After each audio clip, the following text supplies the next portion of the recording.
Mère Voilier accompagnait un groupe d'enfants sortis scolaires venus voir le fonctionnement d'une assemblée démocratique et un élu du Rassemblement national a demandé son exclusion. Vous étiez donc présent vendredi lors de cette séance. Est-ce que vous pouvez nous raconter comment ça s'est passé, ce qu'il s'est passé exactement et comment vous l'avez perçu, vous, cette scène? Alors, effectivement, je suis là. Je préside la commission des finances de la région, dans l'opposition, mais je préside cette commission.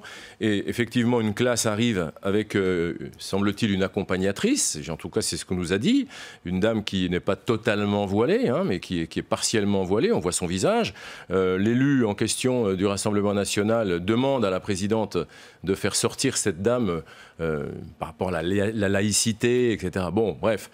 Et dans un premier temps, c'est pas aussi simple que ça, parce que ce qu'on ne dit pas, mais moi j'en étais le témoin, et je pense que la vidéo peut le montrer, c'est que les socialistes, la présidente qui préside à ce moment-là, ne donne pas immédiatement tort à l'élu du Rassemblement national. Il y a un flottement général, elle se retourne un petit peu dans tous les sens, de tous les côtés, elle essaie de savoir quel est en fait son droit.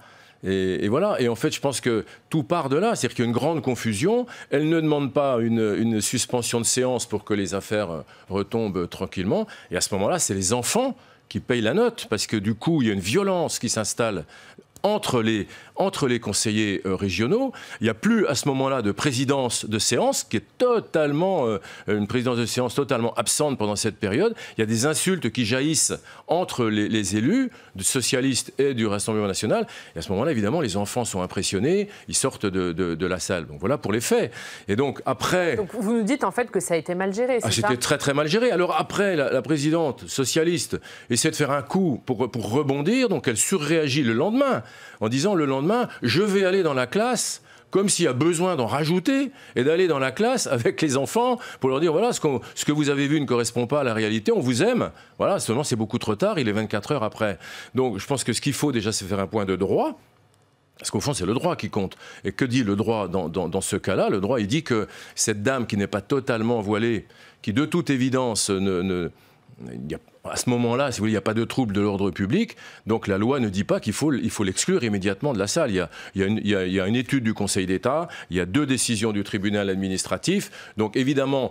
Et en plus, la présidente ne connaît pas son règlement intérieur. Elle interroge tout le monde et dit que dit notre règlement intérieur? Le règlement intérieur, il dit juste que la présidence de séance peut exclure une personne à condition qu'il y ait trouble de l'ordre public. Donc en fait, vous dites quand même qu'il y a une responsabilité de Marie-Guilde Dufay. On va la citer, la présidente de la région Bourgogne-Franche-Comté, et c'est pour ça que l'affaire a pris de telles proportions. Ben oui, et puis bien sûr, parce que si tout de suite l'affaire est arrêtée en rappelant le droit, en rappelant le règlement intérieur, ça dure 3 minutes et puis c'est fini. Éventuellement, on fait une suspension de séance pour que les esprits se calment. Mais comme personne à la présidence, au perchoir, personne ne dit rien. Donc du coup, ça part entre les élus sur les bancs, et les gens s'insultent, certains partent, d'autres se lèvent, donc c'est un brouhaha, et ce sont les enfants, enfin, encore une fois, qui du coup sont très impressionnés par cette séance, donc je pense qu'il y a un travail à faire sur les enfants, c'est pas la peine d'aller avec la presse dans la classe en question, en rajouter pour les traumatiser encore plus, quoi. Mais est-ce que l'ambiguïté sur cette question, elle ne perdure pas? On a entendu Jean-Michel Blanquer hier dire que les mères accompagnatrices portant un voile, ce n'est pas souhaitable,